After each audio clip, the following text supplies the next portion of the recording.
Welcome to Kickstarter Radio 102.4, and today we're looking at the big upcoming Kickstarters for the rest of the year. Ooh, these are looking so great, so please, Lipstickpaddy, please take it away. Now, the first one I'm really excited about is actually coming this week, and here's a preview of it, Tanaras RPG. Now, you might not be interested in the RPG, and that's totally fair, but if you're a Tanaras Adventure backer, you want to come here for the day one massive dragon mini. But also, there's going to be a special pledge for board gamers, which is going to give you a lot of interest, and I'm going to have to come down here to see it, so let's just see. It basically gives you a lot of more minis, basically. So we have to get through the RPG stuff. So here it is, the mini pack here. You get the big golden dragon. You're going to get that for free. You get a scenario pack for Tanaras Adventures, and you get more classes, more characters, and you get some more villains. And Penumbra pack here is like a big monster here, which is all really cool. However, look, this is $175 for all this big kit here, so it does tell you what's in the kit if you go down. Ooh.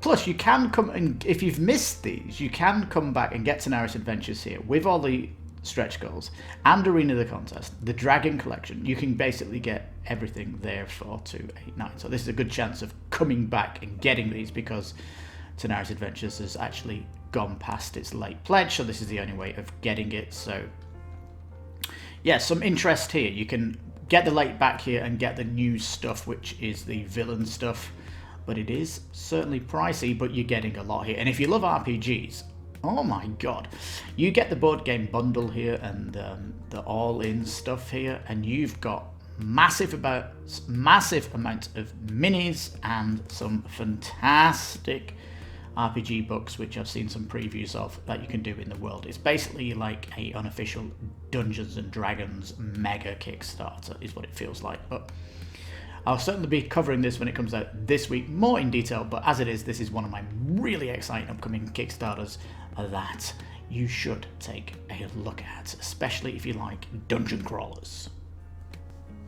Now, up next, it's coming from Agemonia Games, and it's going to be the next Kickstarter game that has been in production for a couple of years now, and it's basically the first soiree into a battle royale, which is an upcoming genre on board games, which we saw earlier on in the year from Reload, which had some interesting concepts, but really didn't really want to go Kickstarter super with super minis. But all we've got here is minis that we can look at, which are looking really, really cool. Rumble Planet is the game, and I love Agemonia Games. The minis are also always fantastic. These are still previews. Kickstarter's coming, of course, and there is a little bit more. If we look at all the photos, we'll see some more minis. This one is of a robot chicken, which absolutely looks fantastic. And there's one more of a lady here, and you can see how dynamic the minis are. Super, super cool. There was like a Facebook video almost 2 years ago, I want to say, where they did a... they kind of showed off the early gameplay of it, which was kind of got me on the excitement path of Rumble Planet, but it looks really, really cool.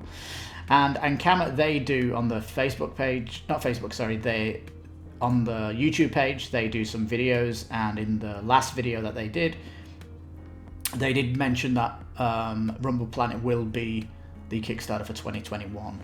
They are just simply balancing some of the models, I guess, final balancing before probably they send it off to reviewers, so it possibly could be coming, I want to guess October, November, something like that. But Rumble Planet, if you like the idea of Battle Royale game, if you saw the Reloaded Kickstarter, which I covered on the channel earlier on in the year, it's going to be very similar to that, but with some more interesting dynamics, and maybe it may have evolved from when I first saw it, if it may have taken some cues from the Reloaded game.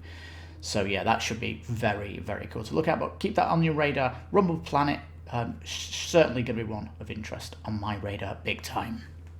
Now, this game, Circadians Chaos Order, is going to be kickstarted in September, unless it makes a last dash for the end of August, but September most likely. Because Circadians, we have Circadians First Light, which is a really good sci-fi worker placement, and it is based on a trilogy. So this is going to be the second in the trilogy, and it is basically designed by J. McDonald, based in New Zealand, of Garfield Games, and I love the sci-fi world that they've got. It uses the same art from the original, but it's a little bit different this time. It's area movement on a hexagon grid, variable player powers, and there's some epic stuff here. Asymmetric factions. Each faction has their own means of winning the game. So actual, not just asymmetric start, but units as well, and end goal conditions are also like that as well. So there's much to get excited about. Let's have a quick look at the photos. So lots of iconography here, not quite understanding it yet. We'll get more when we get to the Kickstarter. The art is the same as the original, but it looks like they're going to war this time on the planet of Circadian. And yeah, it looks like we've got some rotation going on the stats here, some of the alien species, and these hex tiles, which are going to be coming out. We get to see the board here. The tiles are going to change, I guess, if you're building things on it, because we have a settlement, it looks like, here that you can possibly construct on the planet. The map is looking fairly tight. On the left, though, it looks like there's some more worker placement spots here, so it might be a little bit of a hybrid game.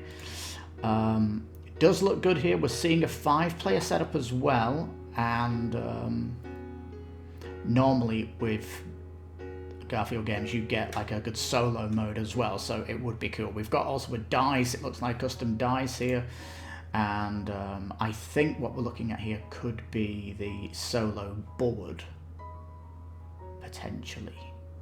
It's all mystery at the minute. Yeah, the artificial intelligence faction board mentioned by Shem here, because it kind of looks like the AI board. You were kind of playing these AI people in Circadians First Light in the solo mode, which was really cool. So there we are, Circadians Chaos Order coming really soon, and I'm really hyped about this because love the first game. Can't wait to see how the second one plays differently. Love the world. Absolutely love J. McDonald's, what he's done here, and Zach Smith is coming on to help with this, so it does sound unique, and I like the planet stuff and all that jazz. There is a little bit of there is a preview video down here if you want to have a prime yourself more on this, but other than that it does look fantastic. But I really want to wait for the Kickstarter page to get engrossed in the in all that stuff, but I'll certainly be covering this, and it's really one I can't wait to pledge for. Ooh, now this one coming really soon. It'll probably be first week of September, unless something changes, but can you guess what it is? And I'll take this opportunity to just say thank you so much for watching this video. Please give the thumbs a like if you spot stuff that really piques your curiosity, and yeah, leave a comment down below if I missed any of yours out. We've still got a few to go yet though, and this one is looking, oh yes, this one's big. Oh, it's a big one, this one. It's an adventure game. Can you guess what it is? Can you guess? Can you guess? Do you know what it is? It's Agemonia. Agemonia. It's a big co-op or solo campaign adventure as you travel through this world. You can get notifications when it goes live, and it's got around about 4,000 peeps, I believe, already notified on this, so it has got a bit of hotness to it. There is, yeah, there's 3 tutorials now on Tabletop Simulator and 2, I believe, on Tabletopia, so they're spreading it out that so people can test it. And oh, it's looking so good. They're saying the 7th, but so yeah, what can we see of it? I mean, look at the detail of the world map you're going to be traveling on. Oh yes, looking really super cool. They're talking about creating soundscapes, music and audiobooks for it as well. So there's like a big development team behind this. And you can look at like the different heroes, the story, the playtesting that's going on. But let's go to their social feeds just to get a little bit more. Now, Agemonia's Facebook page, they are kind of cranking up that the Kickstarter's coming out soon with a couple of dev diaries you can check out. And but being a little bit loosey-goosey on the information feed on it, because you know there's going to be like a big surprise when it drops. And but for me, there was some adventure games that came out on Kickstarter in August, but they were kind of paling in comparison from what I've seen of Agemonia. And the Man vs. Meeple, I think they did an early look at Agemonia as well to kind of show you the excitement. But it's essentially when you're traveling around the map and stuff, the story is affected by what you're doing in the game, and you can kind of leave the quest that you're on and follow a lead in another direction and just, you know, really change it. So it's like an adapting campaign to whatever you're actually doing in the world. Now, their actual Agemonia BGG site is up and running, and they've got a host of pictures. So let's have a look at these, shall we? So, got some. You can see that they're using chips here for some kind of, could be health, I don't know. We have lots of, looks like heroes maybe here, lots of decks, and lots of dice. It looks like they're 10-sided dice up there. A little bit more of the world that we're looking at. Super, super cool. Do we get to see anything of the board? Yeah, so you are playing out of this book, but you are going to be putting a lot of cards down on the pages to actually change what you see. And that's kind of what the game is, that you're visiting these areas in the book. But it's when these cards go down as you travel around, because you're not going to see everything when your characters are on this book. But when you kind of turn a corner, then you're starting to lay out what's in that area. So you might be heading for one side of the book page, but you see something taking the corner of your eye and you want to go and check that out. And so yeah, it's kind of this adventure where you feel like it's more open world, and the story's changing around what your character's doing in the world, so it feels it's more close to your actions. But I was getting these kind of previews things of potential minis that are coming, which are looking very, very cool. And yeah, it's like a unique world and a fascinating adventure how it works, which is the big thing that I'm really interested in. And yeah, you can see here, as your heroes explore the map, story points are triggered, revealing more information about your surroundings. You might get useful equipment or treasure, get new enemies on the map, give your hero an opportunity to test one of their abilities. You've got might, agility and will, rolling dice, spending stamina, and it's a lot more fascinating than ones that are on the market on Kickstarter at the minute. Not mentioning any names, but I think you know what I'm talking about. But yeah, Agemonia, can't wait for this, and certainly be covering it.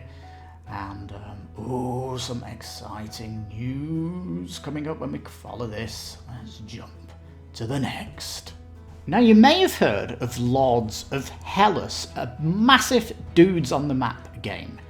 Well, here's the spiritual successor made by the same team, and it's Lords of Ragnarok. So it's Vikings plus sci-fi futurism. And oh my goodness, you want to get following this because you're going to get a Valkyrie hero. I like these kind of follow gifts that you get on GameFound, but dudes on the map genre, if it exists, I don't have one in my collection, and missed Lords of Hellas. when it came out on Kickstarter, and it was a massive Kickstarter with so many stretch goals, so that it was kind of impossible to kind of chase it all up and get it. Well, Lords of Ragnarok looks like it's a 2.0, streamlining it, making it more interesting, and yeah, let's head down the page and we can see what the preview's all about. Now, you are going to be creating these monuments on the map of there's going to be monsters going around as well. I think they're trying to cut the quests from the game, which for me, just do better quests or give the quests out at the beginning of the game, so there's an asynchronous, you don't know what your opponent's potentially doing to win the game. But yeah, there you go, spiritual successor to Lords of Hellas, Dudes on a Map board game, Nordic mythology, sci-fi twist, yes. Now, I really want to kind of see the map that they're pushing out as well, and see what other stuff they've going. We've almost got a 2-month wait for it, but to drop. But you can see that, like, the sci-fi minis that they're looking to get here, looking very cool. Like the style of the art and things like this. But if you know what Lords of Hellas was, this should get you bubbling with excitement, because it's going to be the 2.0 version, streamlined. Give people more of what they love, take away stuff that people didn't like, and hopefully we'll get to see some evolution of it as well. But oh man, Lords of Ragnarok, this is the big game phone game by Awakened Realms, and yeah, how can I not be excited about this? It's going to be absolute massive, this, when it drops, especially due to the Dudes on the Map genre not really having you know, not being big, but possibly big on people's wish list. We just need a one that nails it. And from Lords of Hellas, there's been such an evolution in Kickstarters and game phone things in the last few years when it comes to mini development, art-wise, what we come to expect. You know, you really want that epic campaign that really loads in, and Awakened Realms are masters of doing that, so really exciting to kind of see the evolution of Awakened Realms, what they do with this Lords of Hellas 2.0, and I don't own a Viking game in my collection, believe it or not, but this is possibly Viking with sci-fi, and with that, I'm very, very excited for. Now then, Beast, what a title this is. Look at this cover, what do you think's going to happen? Let me give you a clue. You ever heard of a computer game called Evolve? This is what this board game is. In Evolve, one player plays a beast or a monster. That's what you're looking at here, is the monster. This kind of three-headed snake, hydra kind of thing. You play that beast, and when you start off, you are like level 1, fairly weak, and the other players are hunting you, and you are trying to go around destroying, killing, like NPCs. Could be beasts that are walking around, horses or some kind of, you know, sheep or cows. You're kind of eating them to get stronger. You get bigger, you get stronger, you go to level 2. But when you level up, you kind of need to kind of grow into that stage. And when you're growing, you're kind of vulnerable because you go into like a little shell. And if if the hunters find you, then you're very vulnerable at that stage. But as soon as you become level 3, you are so strong, that's when you attack the other players. But the other players that are looking for you, because it's hidden movement, you leave clues around because you're so bloody big. You'll be moving through like the forest, but you might knock over trees and things, or leave massive footprints for the people to so they can kind of follow your path. And some of them might have some traits where they can smell the air, or we don't actually know. But the gameplay should be very similar to that in the board game, and can't wait for how the Kickstarter makes different beasts for you to control. I mean, we've got a big owl beast here in the splash screen at the back. This big kind of serpent thing should be fantastic, but it's a one versus many, hidden movement, and looks fantastic. I can't believe this genre hasn't been picked up by the game board industry, but as they're kind of picking up interesting video game mechanics, because we had, mentioned, Reloaded earlier, which is kind of the first battle royale board game coming straight from a video game gameplay, and Rumble Planet, and Beast is doing what Evolve is doing, so this is really, really exciting. Now, 30 minutes per player. Asymmetric drafting. You have to work as a team. I don't know why this site's really funny. Are they using like... Has it got some kind of image that's supposed to come in here? I don't know, but it doesn't really load in.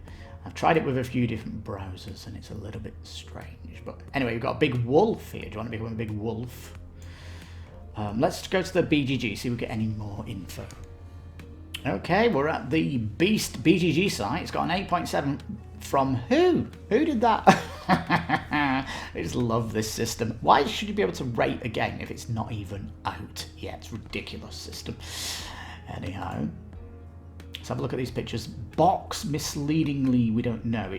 It's possibly going to get big, or they'll just do 2 boxes if stretch goals go bonkers. Card combat here.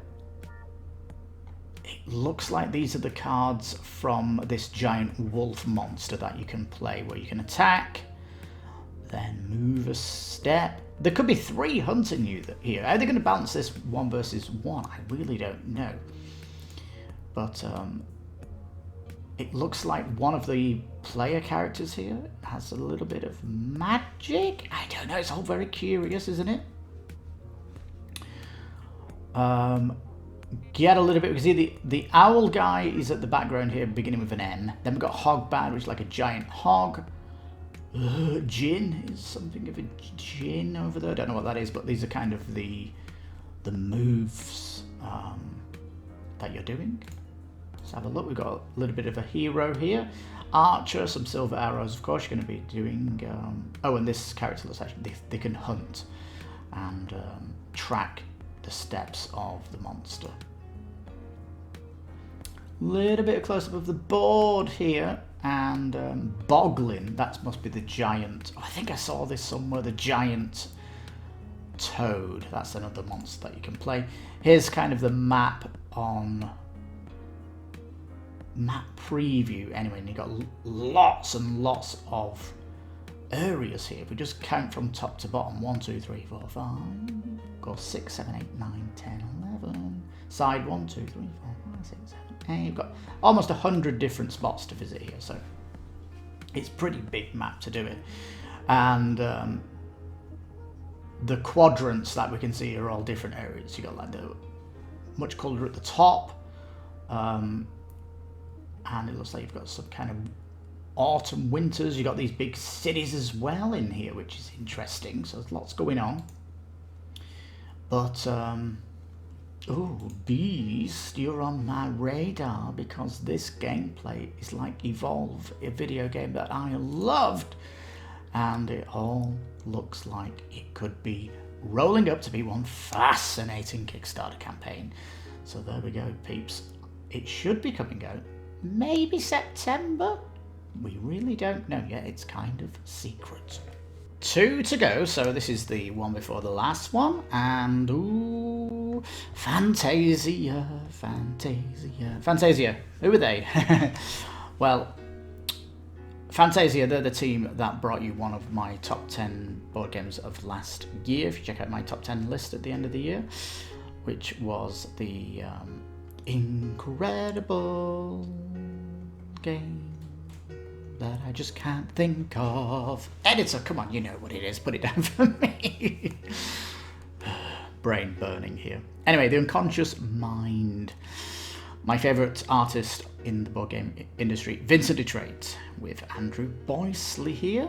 Great cover art. You may have seen it recently in Dice Tower News or something like this, but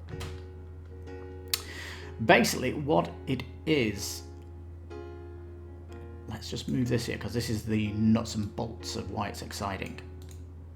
A game that blends worker placement, engine building, multi-use cards, action, programming. Your goal is to master therapeutic techniques, establish a practice, so you're going to have your own, maybe, doctor's shop.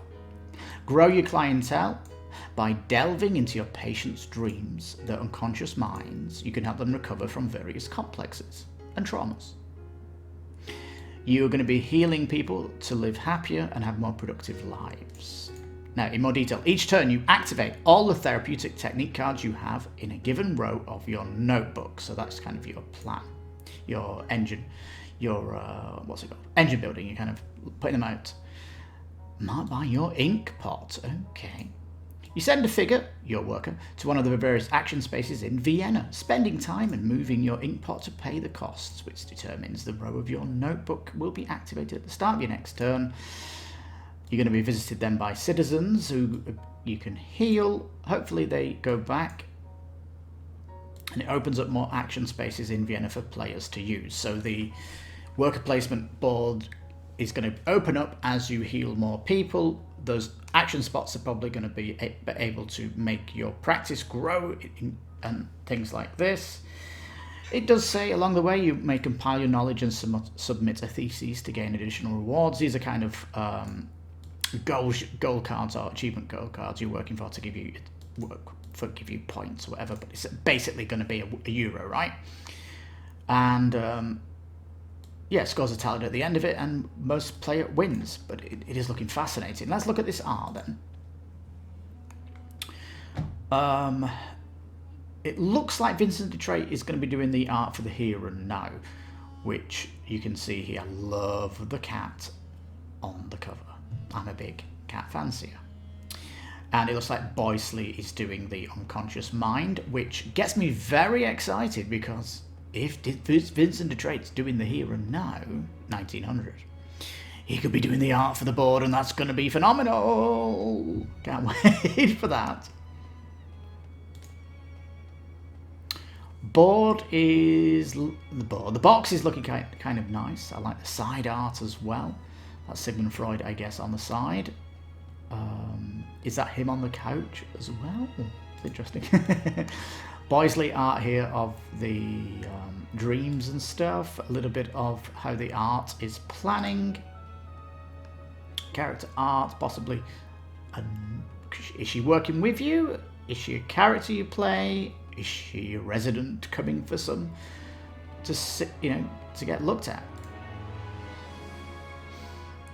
Many of these cards are going to be how people are dreaming, and I think there's like a poll going down of what's the most amazing dream you've had, but you'll have to check that out if you're following this stuff. It's coming to Kickstarter soon as well, this one, so really, really does look good. Can't wait for this one. Okay, last but not least, Senkokushin 5 Sacrifices. Oh my goodness, this is going to be a super unique game. Now, designer Francesco Alex Mundi, name of the company after the family. Also, Enrica Axis Mundi. The two of them are basically two ladies designing this, and they're also part of the artistic team as well at Axis Mundi. Looking super cool. Really big minis. Reminds me a little bit of Madara, some of these miniatures, but then again, it does go into Japanese fantasy, so, JRPG, but a little bit more serious here. Holding an 18+ certificate with quite a complex, heavy rating, actually, for an adventure game.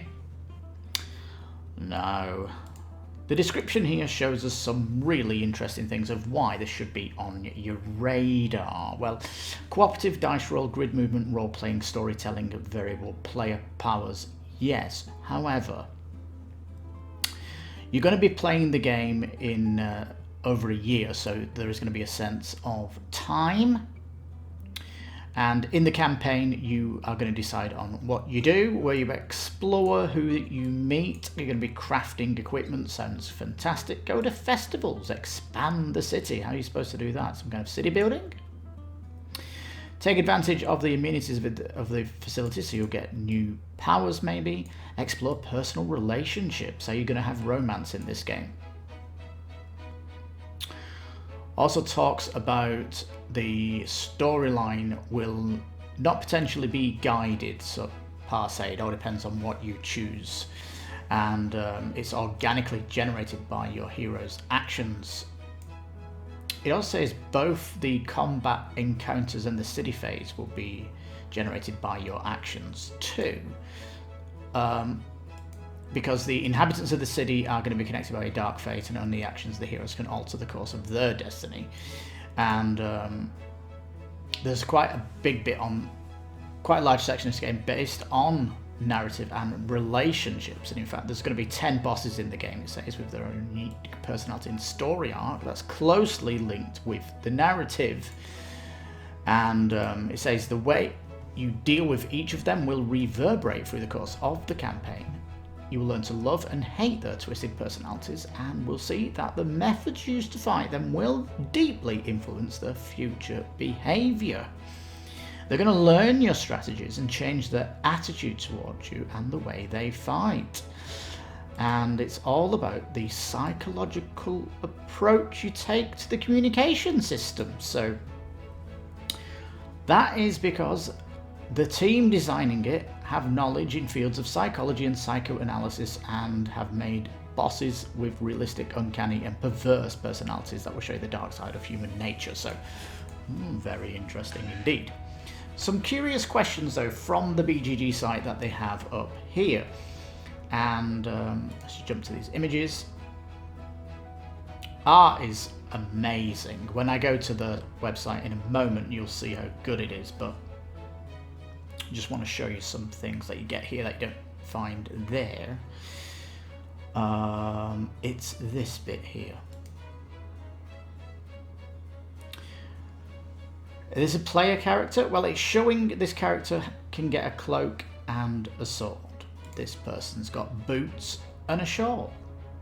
This person has a suit. So, like Madara, you can wear boots, maybe leggings, I don't know, bodysuit, cloak, accessories, shawls, even hats. Man, how big is the player area going to be? Because it sounds like it's going to be really big, because Madara was big. And potentially this one will too. You are going to be crafting in this, so you're potentially going to be crafting better stuff. Like, there's so much of this game that needs to be kind of explored and understood, but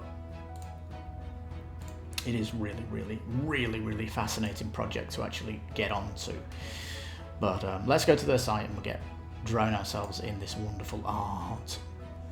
Well, the art does look fantastic. If you told me it came from a Japanese museum of 1900s fantasy art, I would have believed you, because it looks beautiful. It really does.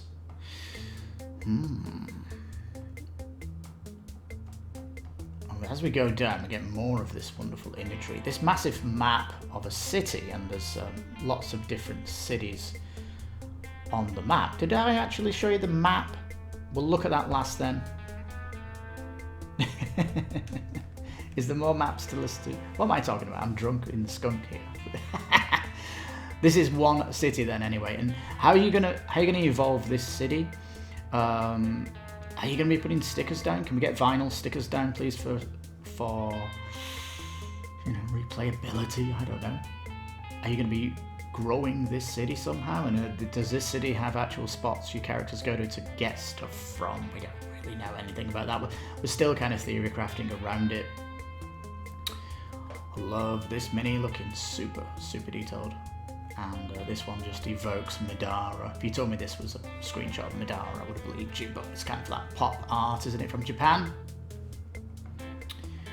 But yeah, they do a ton of updates, and all these updates make me believe that it's kind of ready to come out of the oven and hit Kickstarter. So fingers crossed we get blessed with this. I think if it's going to come out this year, it's possibly going to be one of these massive ones we get in November. But we'll just have to keep our eye on that. the dev team, Alex Mundai, have done these other projects on Kickstarter, so it's time for them to bring out their next one, and it looks like this is going to be the Magnus Opum, because it's going to be a massive adventure game. So, oh my goodness, that's been my list of upcoming Kickstarters. If I've missed any out, please drop your favourite ones down below, and I'll tell you what I thought. I'll tell you what I think of those that you're excited at, but these are kind of on my top list anyway. But yeah, if you're not a subscriber, please hit the subscribe, hit the bell for more updates. We try to cover all the great Kickstarters that are out there. And now that I'm back from my sickness of the Delta virus, I'm back to full steam with looking at Kickstarters. So thank you so much for watching. You've been listening to Kickstarter Radio 102.4. I've been the host, Lipstickpaddy. You take care, stay safe, and bye-bye for now.